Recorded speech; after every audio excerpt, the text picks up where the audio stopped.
আমি শারদীয় দুর্গাপূজা উপলক্ষে দেশের হিন্দু সম্প্রদায়কে জানাই আন্তরিক শুভেচ্ছা।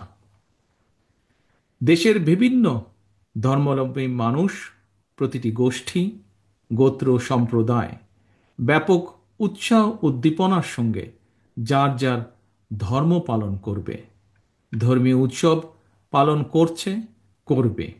এটি বাংলাদেশের আবহমানকালের ধর্মীয় সামাজিক মূল্যবোধ ও সংস্কৃতির সৌন্দর্য।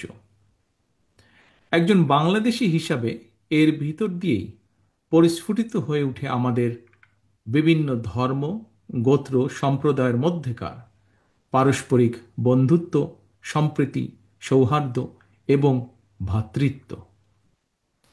আমাদের রাষ্ট্র এবং সংবিধানে দল, মত, ধর্ম, বর্ণ নির্বিশেষে বিশ্বাসী, অবিশ্বাসী, সংশয়বাদী প্রতিটি মানুষের নিরাপত্তা বিধানের নিশ্চয়তা দেওয়া হয়েছে।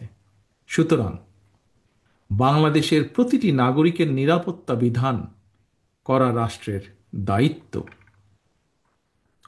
পবিত্র হাদিসেও এ ব্যাপারে নির্দেশনা রয়েছে।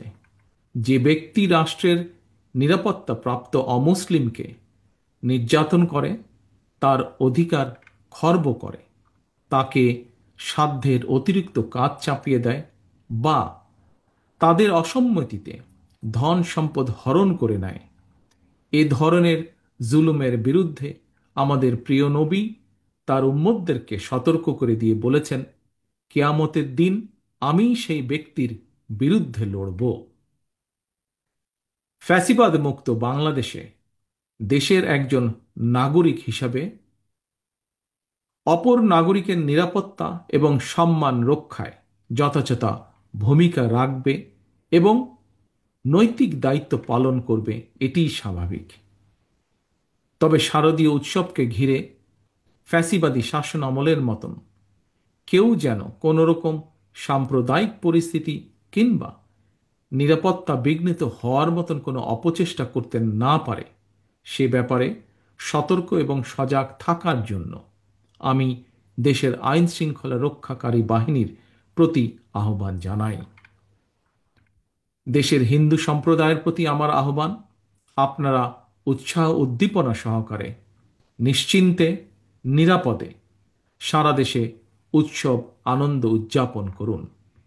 সৌহার্দ্য সম্প্রীতির বার্তা ছড়িয়ে দিন। আমি এবং আমার দল বিএনপি বিশ্বাস করে, ধর্ম যার যার, রাষ্ট্র সবার। ধর্ম যার যার, নিরাপত্তা পাবার অধিকার সবার। সবশেষে আমি আবারও আমার এবং আমাদের দল অর্থাৎ ধর্ম, বর্ণ নির্বিশেষে বাংলাদেশের গণতান্ত্রিকামী মানুষের দল বিএনপির পক্ষ থেকে দেশের হিন্দু সম্প্রদায়ের প্রতি আবারও শারদীয় দুর্গাপূজার আন্তরিক শুভেচ্ছা জানাই।